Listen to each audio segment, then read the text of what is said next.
Shadnagar నియోజకవర్గంపై BJP నేత విష్ణువర్ధన్ రెడ్డి సంచలన వ్యాఖ్యలు చేశారు.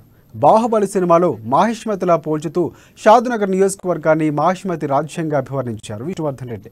పాలమూరు చారిటబుల్ ట్రస్ట్ ద్వారా చేపట్టే కార్యక్రమాలను కొంతమంది ఉద్దేశపూర్వకంగానే అడ్డుకుంటున్నారంటూ తీవ్ర ఆరోపణలు చేశారు. గత 2 ఏళ్ల క్రితం సామాజిక సేవల విస్తరణలో భాగంగా పాలమూరు చారిటబుల్ ట్రస్ట్ సంస్థ ఏర్పాటు చేయడం జరిగిందని వివరించారు.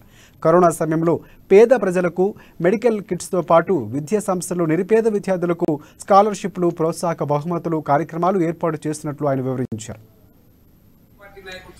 దాన్ని మాత్రం ప్రజలు హర్షించరు, దాన్ని తీవ్రంగా వ్యతిరేకిస్తారు. మేము ఈ సందర్భంగా మీరు చెప్పదలుచుకుంది ఏంటంటే, ఎవరైతే మా సేవా కార్యక్రమాలు అడ్డుకుంటున్నారో వాళ్ళకి స్పష్టంగా చెప్పదలుచుకుంది ఒకటే: మీరు ఎంత అడ్డుకుంటారో దానికి రెట్టించిన ఒక ఉత్సాహంతో ఇంకా మేము పోరాటం చేసైనా ప్రజల దగ్గర పోయి సేవ చేస్తాం, కానీ మీరు అడ్డుకుంటే ఆగే వాళ్ళం కాదు. మీరు కష్టపడితే కష్టానికి మేము లొంగిపోయే వాళ్ళం కాదు. మీరు ఏది చేసినా గానీ మా సంకల్పం ఇంకా బలంగానే ఉంటుంది, ముందుకే పోతుందని కూడా మేము వాళ్ళకి చెప్తా ఉన్నాం. ఇకనైనా మానుకోండి అని చెప్తా ఉన్నాం, బుద్ధి తెచ్చుకోండి అని చెప్తా ఉన్నాం. బుద్ధి తెచ్చుకోకపోతే ప్రజలే బుద్ధి చెప్తారని కూడా చెప్తా ఉన్నాం. మేము అది అధికారులను అడిగాము. పాత్రికేయ మిత్రులు కూడా రిక్వెస్ట్ చేస్తుంది ఏంటంటే,